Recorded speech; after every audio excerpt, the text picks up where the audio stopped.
বেসন গুলে চিড়ের মধ্যে দিয়ে দেখুন। রোজ রোজ একঘেয়ে জলখাবার একেবারেই ভালো লাগে না। আর এমন সুন্দর তেল ছাড়া হেলদি রেসিপি যেটা দেখার পর আপনারা না বানিয়ে থাকতে পারবেন না। তাহলে আর দেরি না করে চলুন দেখে নেওয়া যাক কীভাবে তৈরি করেছি। নমস্কার বন্ধুরা, মিঠুস ওভেনে আপনাদের সবাইকে স্বাগত জানাই। আজ আমি আরও একটি নতুন ভিডিও নিয়ে চলে এসেছি আপনাদের সামনে। রেসিপিটা তৈরি করার জন্য প্রথমেই নিয়ে নেব 1 কাপ বেসন। বেসনের মধ্যে দিয়ে দেব অল্প করে লঙ্কার গুঁড়ো, সামান্য পরিমাণে হলুদ আর স্বাদ মতো নুন। তারপর জল দিয়ে বেশ একটু গাঢ় করে একটা ব্যাটার তৈরি করে নিতে হবে। বন্ধুরা, আজকের এই ভিডিওটা যদি আপনাদের ভালো লেগে থাকে তাহলে আমার চ্যানেলটিকে অবশ্যই সাবস্ক্রাইব করবেন, পাশে থাকা বেল আইকনটি দাবিয়ে দেবেন, সবার সাথে শেয়ার করবেন, আর একটা লাইক করতে ভুলবেন না কিন্তু। অল্প অল্প জল দিয়ে বেসনের ব্যাটার তৈরি করতে হবে। এখানে দেখুন ব্যাটার আমাদের তৈরি করা হয়ে গেছে। এবার একটু চামচে তুলে আপনাদেরকে দেখিয়ে দিচ্ছি। 1 কাপ জল নিয়েছিলাম, এখানে 3 চামচ মতো জল বেঁচে গেছে। এখন এই ব্যাটার আমরা সাইডে রেখে দেব। তারপর নিয়ে নেব আরেকটা বোল। তার মধ্যে 1.5 কাপ পরিমাণে চিড়ে নিয়ে নিতে হবে। চিড়ের মধ্যে নোংরা থাকে, তাই ভালোভাবে চেলে নিয়ে একটা পরিষ্কার কাপড় দিয়ে মুছে নিতে হবে, আর ধান থাকলে ফেলে দেবেন। এখন এই চিড়ের মধ্যে আমরা বেসনের ব্যাটার দিয়ে দেব। বেসন গুলে চিড়ের মধ্যে দিয়ে এত সুন্দর হেলদি রেসিপি তৈরি করা যায় তেল ছাড়া, যেটা দেখার পর আপনারা প্রত্যেকেই অবাক হয়ে যাবেন। আর রোজ রোজ একঘেয়ে জলখাবার খেতে কারোরই ভালো লাগে না। এইভাবে একটু ঘুরিয়ে ফিরিয়ে জলখাবার বানিয়ে দিলে দেখবেন বাড়ির সকলেই ভীষণ খুশি হয়ে যাবে। এখন আমরা চিড়ের মধ্যে বেসনের ব্যাটার দিয়ে খুব ভালোভাবে মিশিয়ে নেব। এতে করে টেস্টটা ভীষণ সুন্দর হবে। একদম ইউনিক একটি রেসিপি। 2 কাপ চিড়ের জন্য 1 কাপ বেসন নেবেন, তাহলে একদম পারফেক্ট হবে। এখন এর মধ্যে বেসনের বাটিটা ধুয়ে জল দিয়ে দেব। এখানে আমি 1/2 কাপ পরিমাণে নিয়েছি। প্রথমে একবার মিশিয়ে নেব, তারপর আরেকটু জল দিতে হবে, যাতে করে চিড়েটা যেন ভালোভাবে ভিজে যায়। চিড়ে ভেজানোর জন্য জলটা একটু বেশি লাগে, তাই এখানে আমি আরও 1/2 কাপ নিয়েছি। অল্প অল্প করে দিয়ে মিশিয়ে নেব। 1/2 কাপ জল নিয়েছিলাম, পুরোটাই দিয়ে দিয়েছি। আর দেখুন মেশাতে মেশাতে চিড়েটা কিন্তু অনেকটাই নরম হয়ে গেছে। এরপর ঢাকা দিয়ে 5 মিনিটের মতো রেস্টে রেখে দেব। আগে থেকেই একটা আলু সিদ্ধ করে রেখেছিলাম। আলুটা একটু বড় সাইজের নিয়েছি। আপনারা যদি বেশি পরিমাণে দিতে চান তাহলে 2টো আলু দেবেন। আলুর খোসা ছাড়ানো হয়ে গেছে। এখন আমরা বড় বড় টুকরো করে কেটে নেব। আমার চ্যানেলে এই ধরনের নতুন নতুন রান্নার ভিডিও পেতে হলে চ্যানেলটিকে অবশ্যই সাবস্ক্রাইব করে রাখবেন। আলু কেটে নেবার পর এখন সাইডে রেখে দেব। তারপর চাটনি তৈরি করব। তার জন্য 1/2 কাপ টক দই নিয়েছি। এর মধ্যে এখন দিয়ে দেব অল্প করে গ্রেট করা আদা, আর তার সাথে 2টো কাঁচা লঙ্কা। ঝাল আপনারা যেমন খাবেন তেমন দেবেন। আর 1 মুঠো ধনেপাতা দিয়ে দিচ্ছি। স্বাদ মতো দিয়ে দিতে হবে বিট নুন বা সাদা নুন দিতে পারেন। এরপর 1/2 পাতিলেবুর রস দিয়ে দেব। এতে করে একটু টকটক হবে, খেতে খুব ভালো লাগবে। এরপর 2 চামচ মতো জল দিয়ে দিতে হবে, আর তার সাথেই 2-3 টুকরো সিদ্ধ করা আলু দেব। এতে করে চাটনির টেস্টটা কিন্তু ভীষণ সুন্দর হবে, আর বেশ গাঢ় গাঢ় হবে। এখন আমরা ভালোভাবে পেস্ট করে নেব।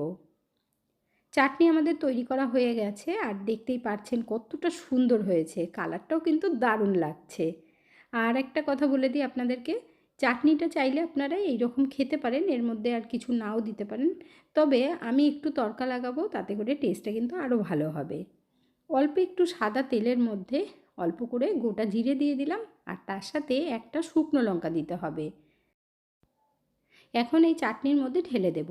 আর যদি তেলটা আপনারা পুরোপুরি অ্যাভয়েড করতে চান তাহলে কিন্তু আর এই তড়কাটা দেওয়ার দরকারই পড়বে না। এখন ভালোভাবে একটু মিশিয়ে নেব। এই চাটনিটা তৈরি করে আপনারা 1 সপ্তাহ রেখে খেতে পারবেন, তবে ফ্রিজে রাখবেন। চাটনিটা যদি আরেকটু পাতলা করতে চান তাহলে সেটা সম্পূর্ণই আপনাদের ওপর। এই চাটনিটা একবার তৈরি করে নিলে অনেক কিছুর সাথেই খেতে পারবেন। আর সার্ভ করার জন্য চাটনি আমাদের একদম রেডি। চিড়েটাকে 5 মিনিট ভিজিয়ে রেখেছিলাম, আর দেখুন কত সুন্দরভাবে ফুলে গেছে, একদম সফট হয়ে গেছে। এখন আমরা এই চিড়েটা পেস্ট করে নেব। তার জন্য নিয়ে নেব মিক্সির বড় জার। এর মধ্যে অর্ধেকটার বেশি আমরা দিয়ে দেব। দুটো রেসিপি তৈরি করে দেখাবো বন্ধুরা, আর এই রেসিপি তৈরি করার পর বাড়ির সকলেই ভীষণ খুশি হয়ে যাবে। এখানে দেখুন আমি কিছুটা বাঁচিয়ে রাখলাম। এর মধ্যে এখন দিয়ে দেব আলু, তবে আলুটাও কিন্তু অর্ধেকটাই দেব, কিছুটা পরিমাণে রেখে দেব। তার সাথে দিয়ে দিতে হবে গ্রেট করা আদা। এরপর কাঁচা লঙ্কা দিয়ে দেব দুটো, ঝাল আপনাদের আন্দাজ মতো দেবেন। এখন আমরা জল দিয়ে দেব। একটু পাতলা করে ব্যাটারটা তৈরি করতে হবে, তাই জলটা আপনাদের আন্দাজ মতো দেবেন। চিড়ে ভালোভাবে পেস্ট করে নিয়েছি, এখন একটা বোলের মধ্যে ঢেলে নিচ্ছি। এই ব্যাটার আমরা একটু পাতলা করে নেব, তার জন্য হাফ কাপ পরিমাণে জল দিয়েছি। প্রথমে ভালোভাবে মিশিয়ে নেব, তারপর দরকার মতো জল দিতে হবে। আগে থেকেই বেশি জল দিয়ে পাতলা করে ফেলবেন না। এর মধ্যে আরও কিছুটা জল দিয়ে দিচ্ছি। এইভাবে অল্প অল্প করেই দেবেন। জলটা দিয়ে খুব ভালোভাবে আমরা ব্যাটারটা তৈরি করে নেব। ব্যাটারের কনসিস্টেন্সি ঠিক এই রকমই হবে। এখন এর মধ্যে আমরা দিয়ে দেব স্বাদ মতো নুন, আর দিতে হবে অল্প জিরে, মানে হাফ চামচ মতো দেবেন। তারপর ভালোভাবে মিশিয়ে নেব। যেহেতু আমরা বেসনের ব্যাটার তৈরি করার সময় নুন দিয়েছিলাম, তাই এই সময় কিন্তু নুনটা কম করে দেবেন, না হলে বেশি হয়ে যাবে।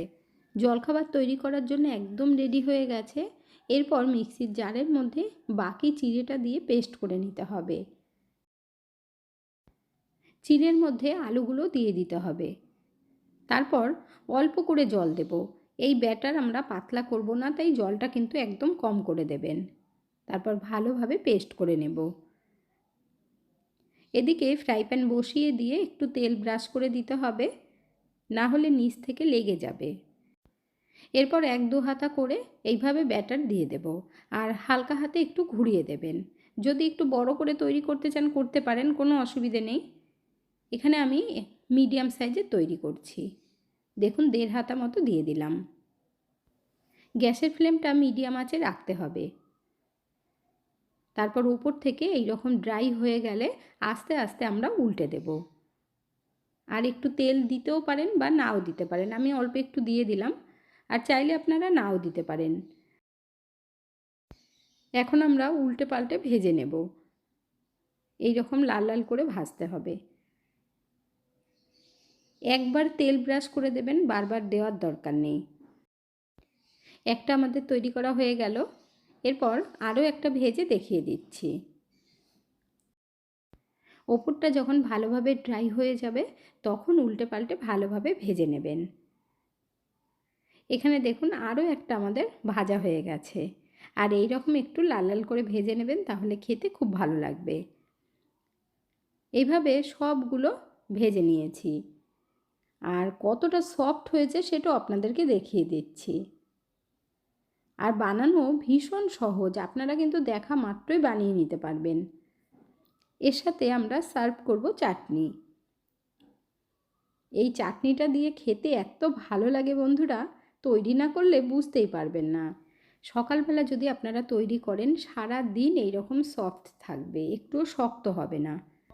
এইভাবে তৈরি করে আপনারা বাচ্চাদের টিফিন বক্সেও দিতে পারবেন। এখন আমরা আরও একটা রেসিপি তৈরি করব। তার জন্য দেখুন যে পেস্ট করেছিলাম চিড়েটা, সেটা ঢেলে দিচ্ছি। আর এর ঘনত্বটা দেখে আপনারা বুঝতেই পারছেন, এইরকমই কিন্তু রাখতে হবে, পাতলা করা যাবে না। এর মধ্যে এখন অল্প উপকরণ মেশাবো।